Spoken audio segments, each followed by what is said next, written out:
Before we start today's story, I would like to thank everybody who's helped me on my way to 50 subscribers. It's been a goal of mine, so I'm pretty happy that I reached it. I'd like to give some shout-outs to Ryan JH, Henry Gaia, Noah Jones, and Salmons. Their channels will be in the description, so you can go check them out as well. But let's get into the story now. Just one more shout out before we get into the video, and that is to the channel BOJA. Now, they were unable to comment, but I do know that they subscribed and liked to some of my videos, so I'm thankful to them. Their channel link will also be in the description, so you can check out their channel. Anyways, let's actually get on to the video now. Hello, my name is Zoe, I'm 13 years old, and I love to tell stories to the little ones. Before we get into today's video, subscribe for free, leave a comment saying I subscribed, and I will personally reply to your comment. Anyways, let's get on to today's video. Today, we will be reading Rumply Crumply Stinky Pin as part of the Seriously Silly Story series. Here we go. There was once a country where everyone had silly names. They were called Mrs. Mousedropping or Roland Camelbelly, and they named their children Little Custard Lump or Teeny Tiny Toenail Clipping. But the person with the silliest name of all was the king himself, and he was very proud of it. His full title was His Royal Niceness Marvin Eggbeard Pajama Dance Bird Whistle Gormangy Bobberjob Knee Pickle Bub Burp Glub Glub Blobber Blobbin Wumph Paint Your Mother Green Junior the Third, which is a pretty good name for a king. Now, in this country lived a miller by the name of Eyebrow Snail Socks. Eyebrow had a beautiful daughter who he was always boasting about. Not only is she beautiful, he would say, but she is clever too. My daughter could do anything. Why, I bet she could make string vests out of spaghetti. Don't be silly, Daddy, the girl would say, and everyone who knew old Eyebrow only laughed. But one day, the king, whose name I have mentioned, heard of Eyebrow's idle boasts. "Send your daughter to me," he ordered. "Let's see how clever she really is." The miller was very frightened, and his daughter began to shake and weep into her apron, but the king's order had to be obeyed. Before she left, Eyebrow promised to buy his daughter anything she wanted to make up for the trouble his boasting had caused. His daughter couldn't think of anything offhand, except perhaps a little fluffy guinea pig for a pet. And this Eyebrow promised her as soon as she returned from the palace, assuming she was still wearing her head. And so it was that the young girl stood shaking before the king. "Do you know who I am?" he demanded in a deep royal voice. "Yes, sir," whispered the girl. "You are His Royal Niceness Marvin Eggbeard Pajama Dance Bird Whistle Gorman Geek Bobberjob Knee Pickle Burp Glub Glub Globber Blobbin Wumph Paint Your Mother Green Junior Third." "Exactly," said the king. "Now your father has been boasting that you can knit string vests out of spaghetti.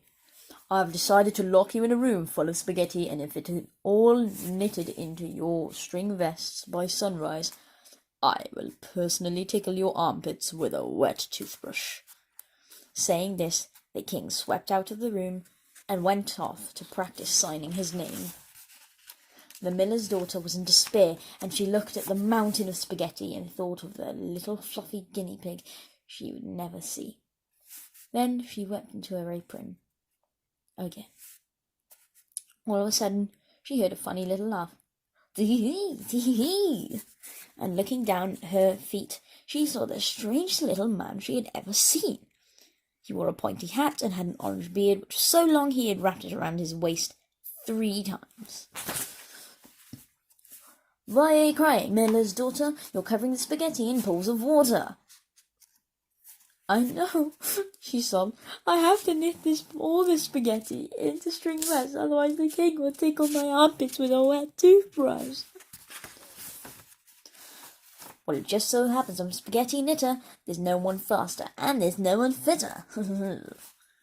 Oh, please help me, sobbed the girl. The little fellow grabbed an armful of spaghetti and pulled 2 enormous knitting needles from his pocket. But suddenly he paused and looked up at the girl. I'll knit the spaghetti at your double, but what will you give me for your trouble?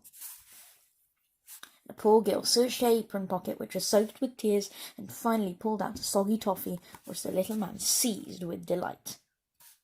The girl danced with joy as vest after vest flew from the flashing needles. Clickety-click, we'll make these vests in a tick. Early in the morning, the king brought the miller to watch the toothbrush tickling.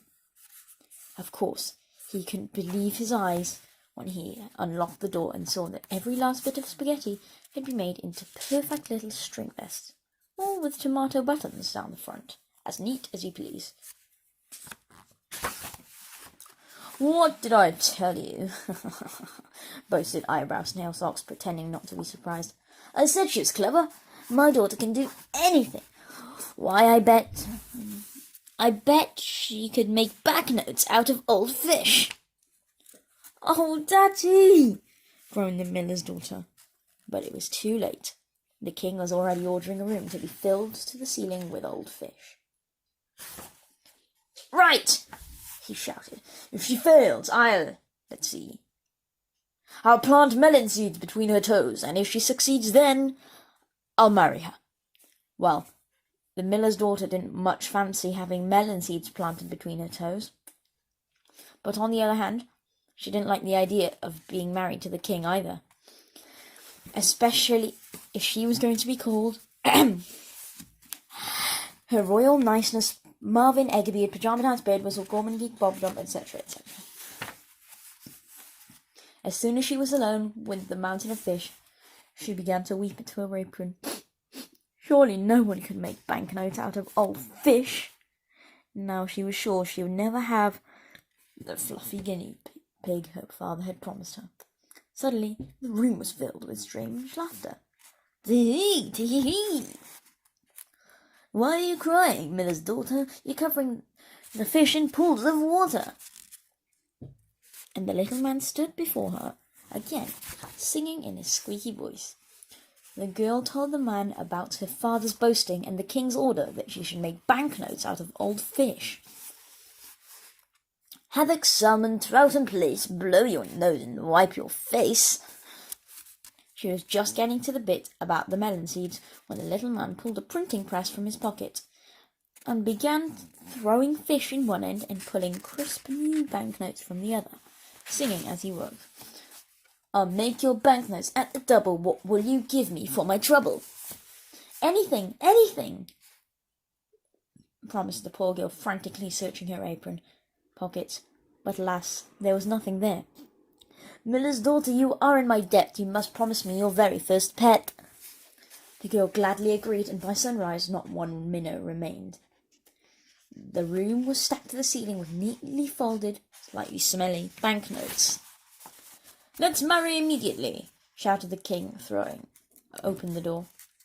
Eyebrow jumped up and down with delight. You see, he yelled, I told you she was clever. This girl can do anything. Why, I bet. But the miller's daughter was gone, downstairs and out of the palace. Later, as he walked home, the miller began to feel very sorry about all the porcupines he'd been telling and all the trouble he'd caused. So, remembering his promise, he called in at the pet shop and bought his daughter the cutest, fluffiest little guinea pig he could find. The girl was delighted and soon forgot about the horrid king and the strange little man. But that night, as she lay in her bed, listening to her new pet running round and round on his squeaky wheel, she heard someone laughing outside her door. Tee-hee, tee-hee. Now don't forget, we made the bet. I've done my work. I want my pet. The girl didn't wear her apron into bed, so she wept into her pajamas instead. "Don't take my guinea pig, please, please," she pleaded. The little man felt sorry for her and said, "Okay, kid, we'll play a game. I'll give you 2 days to guess my name." Tee-hee, and in a flash, he was gone. The girl lay awake for the rest of the night thinking of liking names for him. The next evening, the little man returned. "Miller's daughter, I must confess, if I gave you forever, you still wouldn't guess." But the plucky girl was determined to try. "Is it scrambled egg foot?" she asked. But the little man only laughed, "Tee-hee," and stroked his long orange beard.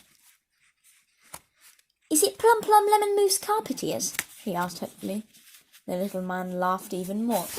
"Tee-hee." "Well then, perhaps it's Hubert Crumpet Trumpet Bum," the miller's daughter asked desperately. "Miller's daughter, you've got one more day, but you'll never guess it anyway. By my long orange beard, my name's much more weird." The little man screeched with laughter, "Tee-hee," and in a flash, he was gone, leaving the poor girl more miserable than ever. The old miller didn't like to see his daughter unhappy, so at breakfast he told her a story to cheer her up. "I was delivering flour yesterday when I saw the funniest thing. There was a little man wearing a string vest made of spaghetti, dancing outside a tiny caravan, and he was singing the most peculiar song." "Can you remember the song?" asked the girl, her eyes lighting up.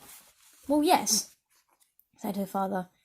He cleared his throat and sang, "I sing and dance little jigs, and I'll have that guinea pig. They can weep a bowl of tears. They won't guess my name in a billion years." Tee-hee. It did make me laugh, I can tell you. Yes, but didn't he mention his name?" shouted the girl. "Whose name, my dear?" asked the puzzled miller. "The little man, you old toad!" snapped the girl. "Oh, no, he didn't." The poor girl began to despair, and a big tear ran down her pale cheek and into the boiled egg. "Don't cry," said her father. "I could tell you his name. It was painted on the side of his caravan. Rumply Crumply Stinky Pin. Magician, string vests a speciality." Spaghetti vest, sorry. "That's it!" cried the girl, clapping her hands with joy. That night, as she was feeding her guinea pig, the little man appeared again. "Come on, kid, have you given up yet? Don't waste your time, just hand me the pet." "I'll just try again," said the clever girl. "I might be lucky this time. Is it Benny Badgerbrain or Eddie Earwax Eater?" The little man rolled with laughter. "Tee-hee." "Perhaps it's Trevor Telephone Bone Helicopter Head." The little man was lying on the bed, kicking his legs in the air. "Tee-hee." "I'll have one last try, and the guinea pig is yours." "Is it Rumply Crumply Stinky Pin?" The little man almost choked with rage and vanished in a clap of thunder, filling the air with a strange smell of burning spaghetti and old fish. So, the miller's daughter lived happily ever after with her guinea pig and her father, who hardly ever told lies anymore. "What will you call your little pet?" asked Eyebrow Snail Socks one day. "How about Guinea Winnie Winky Wigs or Pinky Pokey Porky Piggy Pants?" "Oh no, Daddy," said the girl. "I think I'll just call him Fred." "That is a very silly name," said Eyebrow Snail Socks. And it was. Moral: a guinea pig is for life, not just for Christmas. The end. Okay, that's it for today. If you enjoyed today's video, please leave a like and subscribe. Bye!